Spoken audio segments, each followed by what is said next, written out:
Sergio Marchi, periodista argentino de rock, escribió las biografías de Charly García y Papo. También es el autor de El Rock Perdido, basado en la tragedia de República Cromañón.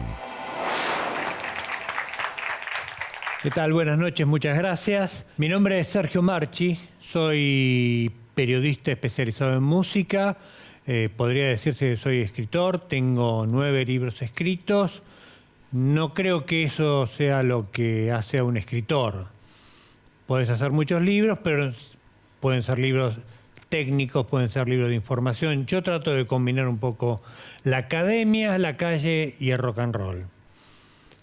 Mi laburo es básicamente entender cómo funciona la música, cómo funciona el rock, conocer su historia, conocer a los intérpretes, entrevistar a los protagonistas, criticar discos, a veces dar clases sobre esto, escribir libros sobre el tema.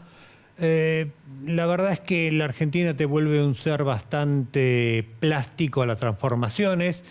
El país cambia, tiene crisis, uno cambia, tiene crisis, y trata de ir acompañando ese vals loco que se llama República Argentina, a bordo de una profesión que es altamente especializada. Yo arranqué con esto en el año 83, cuando hicimos una revista con Eduardo de la Puente, una revista que se llamó Tren de Carga, y que fue una subte que anduvo bastante bien y que nos permitió volvernos profesionales, y ahí, bueno, comenzamos a conocer a los protagonistas del rock argentino, que para nosotros, yo tenía 20 años, para mí que Alejandro Lerner me diera una nota era wow, qué importancia. Pero después conocer a tipos, por ejemplo, como Riff. ¿Quién me iba a decir a mí que el día de mañana, décadas más tarde, yo iba a estar escribiendo un libro sobre Papo? Conocer a esa gente para mí era un sueño. En los tipos a los que yo iba a ver a los recitales, tipos por los que he caído en cana también. Yo usaba el pelo largo, como se veía en la foto, y ese pelo largo me trajo bastantes problemas, porque la policía en esa época, estoy hablando de principios de los años 80, buscaba en el pelo un modo de llevarte preso, porque estaban aburridos, porque no les gustaba el pelo largo, o simplemente porque tenían que anotar un número en una planilla. Bueno, esta foto no es un sueño, ya es más que un sueño. ¿Quién le iba a decir al pibe que comenzó escribiendo en una subte que iba a terminar conociendo a uno de los Rolling Stones? Y esa foto con Keith Richards yo la tengo gracias a Juan Alberto Badía, con quien comencé a trabajar en el año 91, y que, bueno, me tomó cariño, vio que podíamos trabajar juntos, yo le escribía textos. Mi función era mantenerlo a él al tanto de lo que pasaba en el mundo de la música, y él comenzó a trabajar en Canal 11, si mal no recuerdo, ya era Telefe, el programa Una Buena Idea, y le tocó hacer una nota a Keith Richards. Y él me dijo, bueno, vos hablas inglés, conocés a Keith Richards, vos vas a ser el productor de la nota. Y mi trabajo fue armarle una ruta de una serie de preguntas. Y mi trabajo también era recibirlo a Keith Richards, presentárselo a Juan, que no hablaba inglés, dejarlos en situación de nota con la traducción simultánea, retirarme, y después era como el anfitrión, ir a buscarlo a Richards y despedirlo. Y esa foto se toma cuando yo me acerco a Richards para decirle muchas gracias por la nota, fue un placer tenerlo con nosotros. Todo el mundo se había ido a sacar fotos y alguien grita mi nombre, yo me doy vuelta y Richards se pone canchero y me pone la mano en el hombro. Lo que me temblaron las piernas, para abajo me venía. Bueno, pero un periodista de rock tiene que acostumbrarse a tratar con esa gente y a tratar con gente que a lo mejor uno nunca admiró. El caso de Valeria Lynch. A Valeria Lynch le tuve que hacer una nota un día por una investigación periodística que estaba haciendo. Ella, de algún modo conocía mi nombre, aceptó esa charla Y realmente tuvimos una charla fantástica. Yo no me compraría nunca un disco de Valeria Lynch. Pero ella es tan buena onda, fue tan favorable, que después, bueno, fue la primera invitada de un programa de televisión que tuve, de entrevistas, que se llamaba Cinco Objetos, y que ahora, bueno, tiene otra conductora muy buena. Lali Espósito, yo no había escuchado, y creo que sigo sin escuchar nada de ella. La tuve que entrevistar para una serie de documentales que me encargó una firma de celulares, y me encontré con una profesional impecable. Estuvo, no sé cuánto tiempo le estuvieron maquillando, poniéndole ropa, pidiéndole esto, lo otro, y nunca, pese a que ya era Lali Espósito, nunca la vi fuera de lugar, siempre amable, nunca perdió la concentración. Tuvimos una nota divina y después me dijeron si me sacaba una foto con ella, pero claro, ¿cómo que no? Eso es lo que tiene bueno esta profesión. El periodista se sorprende todo el tiempo. Acá, bueno, con el querido Juan Alberto Badía, en Pinamar, en su estudio en Radio Playa, Estudio Playa, en realidad, era una radio muy linda que él organizaba como una especie de familia extendida durante los veranos. Y para mí ese verano con Juan Alberto fue inolvidable. Nos sorprendió la peor noticia de todas y me ayudó a atravesarla juntos, que fue la muerte del Flaco Spinetta. Yo estaba a una hora de salir al aire y de repente me llama Nelson Castro, con quien nunca hablé. Digo, ¿por qué Nelson Castro quiere hablar conmigo? Me dice, ¿no te enteraste? Se murió Spinetta. Y Spinetta es uno de los músicos, uno de los tipos que yo más quise en la vida. Y nada, quedé conmocionado con la noticia. Entonces Juan Alberto decidió por su cuenta venir y ponerse a disposición. Él sabía que yo salía al aire en una hora. Y le dije, hagamos el programa juntos. Y atravesamos así esas 2 horas de aire, poniendo temas de Spinetta, hablando de él, sin quebrarnos. Yo creo que sin Juan al lado yo me hubiera quebrado y no hubiera podido hacer el programa. Pero entre dos siempre es más fácil. O sea, el periodismo de rock me ha llevado por lo gráfico. Hice revista Subte, trabajé en Radio del Plata, Radio Continental, Radio Rivadavia, Radio La Red, musicalicé, fui productor periodístico, escribí textos para las tandas, fui columnista, soy conductor, hice montones de cosas en la radio, pero quizás mi mentor haya sido el Beto Badía, que también me llevó a conocer a Elton John. Yo tenía 28 años y había comenzado como actualizador de Juan, como lo dije antes. Lo tenía que mantener al tanto de lo que pasaba en la música y él me fue llevando a escribir textos, dándome lugar al aire, y ya era uno más de la pandilla cuando un día al aire me sorprende y me dice, ¿usted lo conoce, Elton John? Le digo, sí, he escuchado todos sus discos. No, pero ¿lo conoce en persona? No, la verdad es que no. La semana que viene usted se viene a Estados Unidos conmigo a la ciudad de Atlanta a entrevistar a Elton John. Casi me desmayo al aire. Bueno, y esta foto es de ahí, de ese momento. El peinado a mí no me favorece. Pero bueno, eran esos saquitos medios Miami Vice que estaban de moda en los 80. Esto fue en el año 92, un poquito demorado. En el año 89 yo comencé a trabajar en Clarín. Estuve 9 años en el diario y creo que no hay nada mejor para un periodista que laburar en un diario, porque eso de tener que entregar una nota todos los días y saber que las excusas no se publican, te da un entrenamiento que es muy poderoso. Y por esa cuestión que yo tenía de que me gustaba trabajar, no importaba si era domingo, si era sábado, un viernes, cuando tocó Nirvana en Vélez, me dijeron, ¿lo entrevistás a Cobain mañana? Era sábado a la tarde. La verdad es que mucha gente no tiene ganas de trabajar los sábados a la tarde. Y Cobain no era la criatura mitológica que soy. No era el mito del hombre que se prendía fuego, del hombre atormentado, hoy es todo un mito. En ese entonces era el cantante de una banda muy promisoria, una banda que estaba cambiando las reglas de la música. A mí me daba mucha curiosidad charlar con él. Y lo peor de todo es que de todo el mundo me han preguntado, me han hecho notas para libros de afuera, y que recuerdo esa entrevista, y lo único que les puedo decir es que el tipo era absolutamente normal.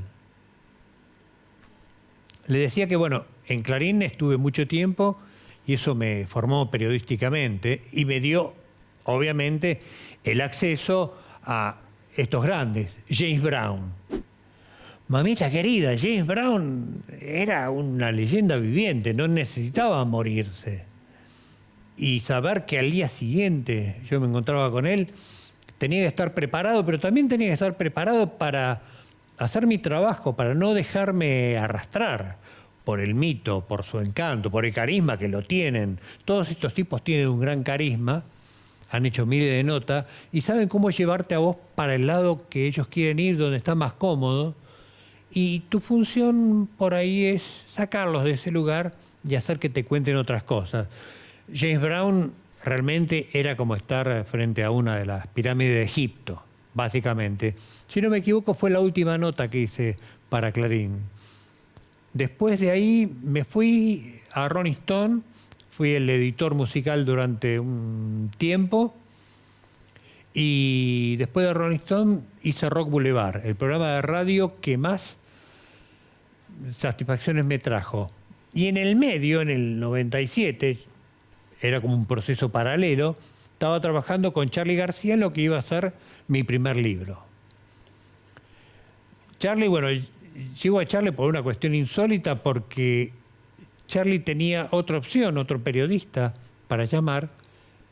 Era ese periodista o yo, pero la persona que oficiaba de Nexo solamente tenía mi teléfono, así que no hubo más remedio. Y ahí estamos. Esta es una foto de cuando estábamos trabajando en Fitzroy, la sala de él.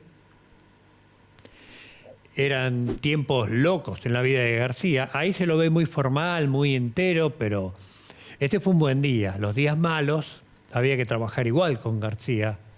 Y el libro con Charly, bueno, me llevó a ser psicólogo, plomo, consejero. Fui hasta manager de Charly García. Un día a las 8:25 de la mañana suena el teléfono de mi casa y la secretaria de Charly que me dice, hace 3 días que no duerme y quiere que vengas. Bueno, fui.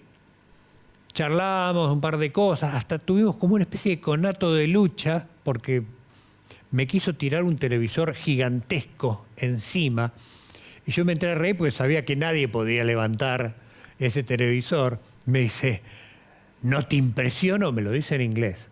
I don't impress you. Y era Charly García. Entonces nos trenzamos así. Caímos sobre el sillón y él con la pata puso play del VHS y empezamos a ver una película de los Beatles. Bueno, esas cosas pasaban todo el tiempo, pero esa mañana me preguntó si yo no quería ser su manager. Y le dije que no, porque yo choco una calecita. Pero él me dice que lo están estafando, lo están traicionando, y que necesita a alguien de máxima confianza y que si yo no lo hago, a él le van a destruir la carrera, y me trabajó la culpa. Entonces le dije que sí. Me dice, bueno, ¿cuáles son tus planes? Pará, te dije que sí, ¿ya querés que tenga un plan? Me dice, sos el manager de Charly García, tenés que tener un plan. ¿Qué plan? Entonces mi plan fue decirle la verdad. Decirle, Charly, vamos a suspender esta serie de conciertos que tenés este fin de semana, vos necesitas descansar, entonces vos te vas a dormir, yo me encargo de suspender todo y cuando ya estás descansado nos juntamos y armamos el plan juntos. Lo que me dijo fue, estás despedido. Esa fue la historia del managerato con Charly García. Después toqué con Charly García, porque no lo conté, pero yo comencé en esto como un baterista. Y toqué la batería muchísimos años. Y estaba razonablemente entrenado aquella tarde que Charly García me pidió que tocara porque su baterista no había ido. Así que hicimos 2 shows a sala llena en Rosario, alternándonos con Quebracho, el histórico plomo de Charly. Y cuando había un desbarajuste salía de la batería y lo cubría yo. divertido. Fue un libro intenso y fue el único libro que escribí en primera persona y se publicó en el año 1997. Rock Boulevard fue el programa de radio que me dio más satisfacciones y fue un producto construido con un público en mente. Yo quería ir al público tradicional, al público que quería escuchar rock clásico. Pero yo sabía que el rock clásico no se puede manejar en la Argentina como se maneja en Estados Unidos. Los temas no son los mismos, los recuerdos no son los mismos. Acá hay grupos que pegaron que allá no, allá hay grupos que pegaron que acá no pegaron. Había que hacer un mix. Y bueno, lo fui encontrando. Rock Boulevard fue un programa donde mezclaba rock clásico con algunas cosas que a lo mejor no eran tan conocidas acá, pero que había buena historia para contar. Nos fue también, sobre todo cuando pasamos a Radio Continental los domingos a la noche, y era un programa mutante porque le fue tan bien que elevó la audiencia de Continental en ese horario. La radio estaba históricamente quinta, yo hice un gran esfuerzo el primer mes y la puse sexta.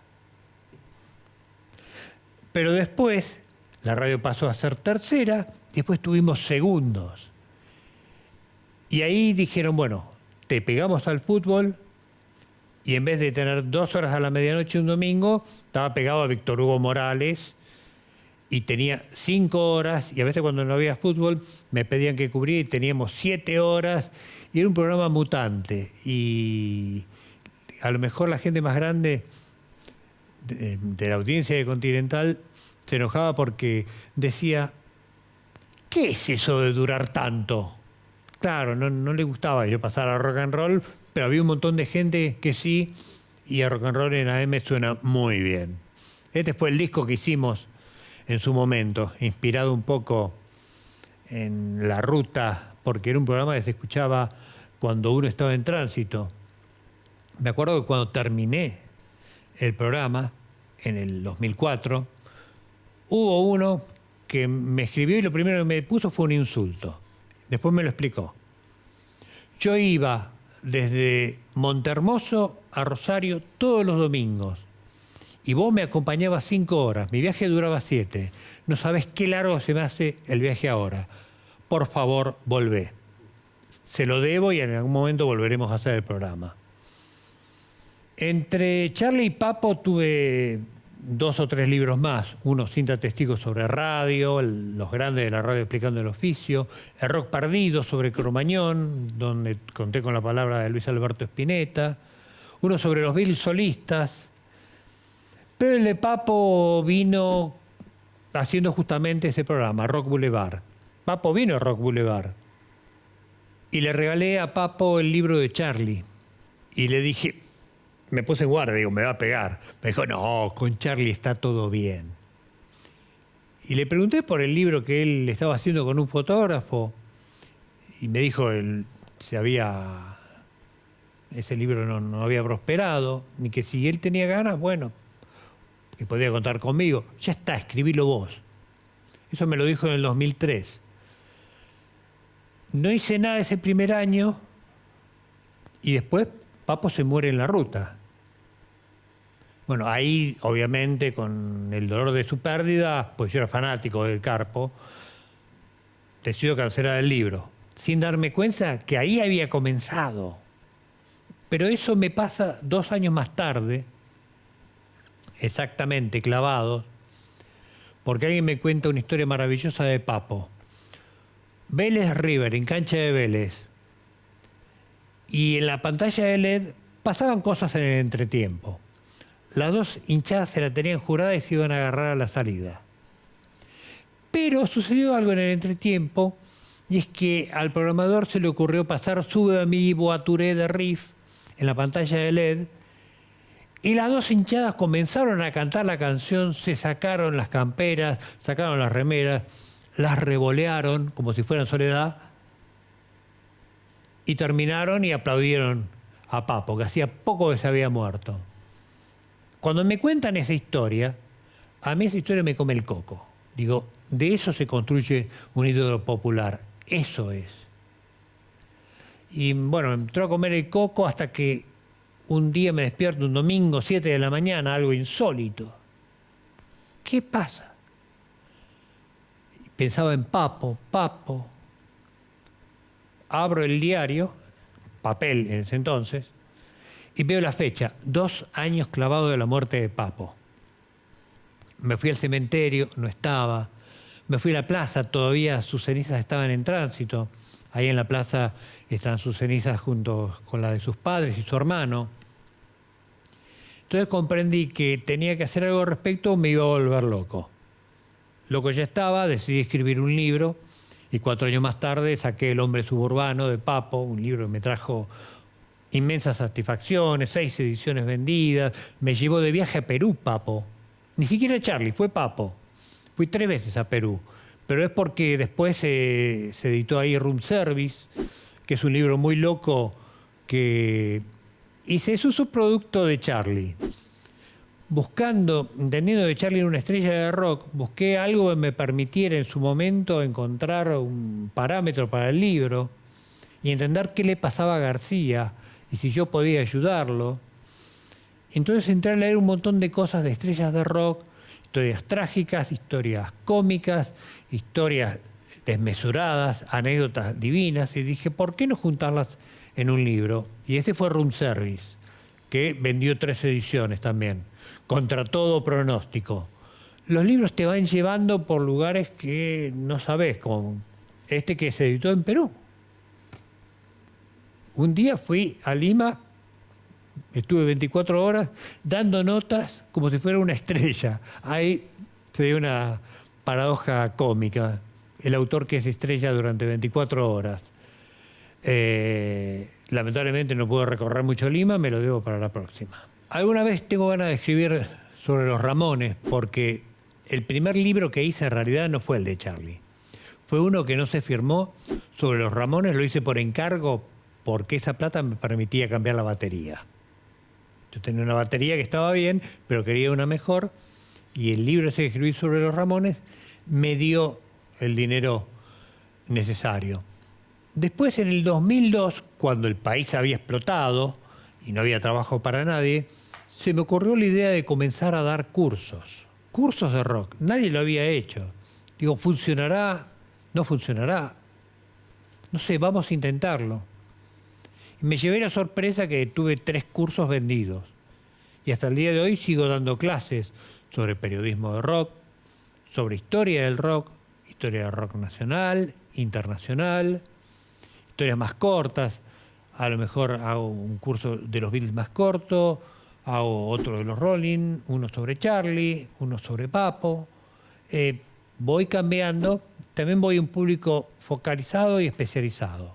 Siempre trato de pensar que lo mejor está por venir. Tal vez por una frase del Flaco Spinetta, mañana es mejor. La mejor nota de un periodista es la que está por escribir. El mejor libro es el que voy a publicar. El periodismo te ofrece la posibilidad de ser una especie de ave fénix, porque si una nota salió mal, no importa, tenés otra para hacer, y esa va a salir mejor. Y si no es el caso, será la siguiente. También el periodismo requiere templanza porque uno no se tiene que desanimar y uno tiene a lo mejor pelea todos los días. Es un boxeador que pelea todos los días. En cambio, los libros son maratones. Si el periodismo de diario son 100 metros llanos, un libro es una maratón. Es larguísima y hay que tener mucha constancia. Y además es la profesión más solitaria del mundo. Pero yo por suerte tengo un perro que se llama Dylan, antes del de Alberto Fernández, aclaro. Vino así de refugio. Y la verdad es una muy buena compañía. Así que si ustedes van a escribir un libro, ármense de paciencia, investiguen mucho, pero sobre todo tengan un perro al lado. Muchas gracias.